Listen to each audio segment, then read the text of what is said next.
If sin theta plus cosecant theta is equal to 2, then the value of sin power 8 theta plus cosecant power 8 theta.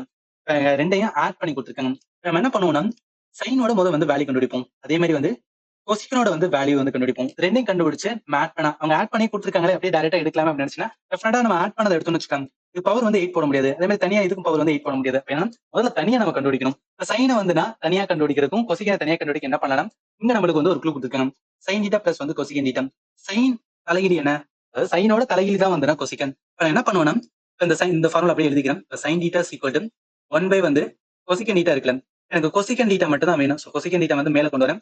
1 by sine theta. அப்ப நான் கொசிகன் பதிலா என்ன எழுதலாம், 1 by sine theta. இடத்துல கொசிகன் தீட்டாவுக்கு பதிலா நான் என்ன பண்ணலாம், 1 பை சைன் தீட்டான்னு எழுதலாம். இது என்ன ஆகும், சைன் தீட்டா அப்படியே இருக்கட்டும். பிளஸ் வந்து அந்த கொசிகன் தீட்டா பதிலா 1 பை சைன் தீட்டான்னு எழுதுறேன். இல்லைன்னா ஒரே மாதிரி கன்வெர்ட் பண்ணிக்கிறோம். அதாவது சைனா சைன் எல்லாத்தையும் கன்வெர்ட் பண்ணும். இந்த கொசிகனா கொசிகன் சைட வந்து கன்வெர்ட் பண்ணும். சைனா நம்ம ரொம்ப சிம்பிளிஃபை பண்ண மாதிரி இருக்கும். ஈஸியா கண்டுபிடிக்கலாம். அதுக்காக இந்த மாதிரி மாத்திரம். ஈக்குவல் டு என்னதுன்னா 2 அப்படின்னு இருக்கு. கீழே வந்து 1 இருக்குன்னு அர்த்தம். என்ன ஆகும், சைன் ஸ்கொயர் தீட்டா அப்படின்னாகும். பிளஸ் 1 கீழே வந்து சைன் தீட்டா இருக்கும். ஈக்குவல் டு 2 இருக்கு. இப்ப sign square theta plus 1 side வந்து 2 சைன் தீட்டான்னு இருக்கும். இப்ப என்ன பண்ணிக்கிறேன்னா சைன் ஸ்கொயர் தீட்டா இருக்கட்டும் பிளஸ் 1 இருக்கட்டும், மைனஸ் வந்து 2 சைன் தீட்டா ஈக்குவல் டு 0. நல்லா கவனிங்களா, இது எதை நம்மளுக்கு வந்து காமிக்கணும், இந்த sine square theta minus 1 2 sine square theta எதை காமிக்கணும், a minus b the whole ஸ்கொயருக்கான ஃபார்முலா கண்டுபிடிக்கும். அதாவது a square plus b square minus 2ab.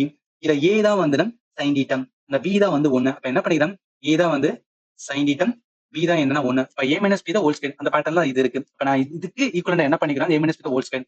a வந்து sine theta minus 1 whole square equal to 0 போடுவேன். என்னதான் இது பண்ணாலும் இப்ப சைன் தீட்டா ஈக்குவல் டு வந்து இந்த சைடு 1 வரும். நம்ம சைனோட வேல்யூ வந்து கண்டுபிடிச்சிட்டோம். சைனோட தலைகீழ் தான் என்ன கொசிக்கன். அப்ப நம்மளுக்கு கொசிக்கன் வேணும். சோ கொசிக்கன் தீட்டா வேணும் என்ன, சைன் தீட்டா கீழே போடுவேன். சைனோட வேல்யூ 1. அப்ப 1 பை 1 சைடு 1. வேணா சைனோட வேல்யூ 1, கொசிக்கனோட வேல்யூ 1. நம்ம கேள்வியில சைன் தீட்டாவோட பவர் தான். அப்ப சைன் தீட்டா வேல்யூ வந்து 1 பவர் வந்து 8 போட வேண்டியதான். கொசிக்கனோட வேணும் 1 பவர் 8 போட வேண்டியதான்.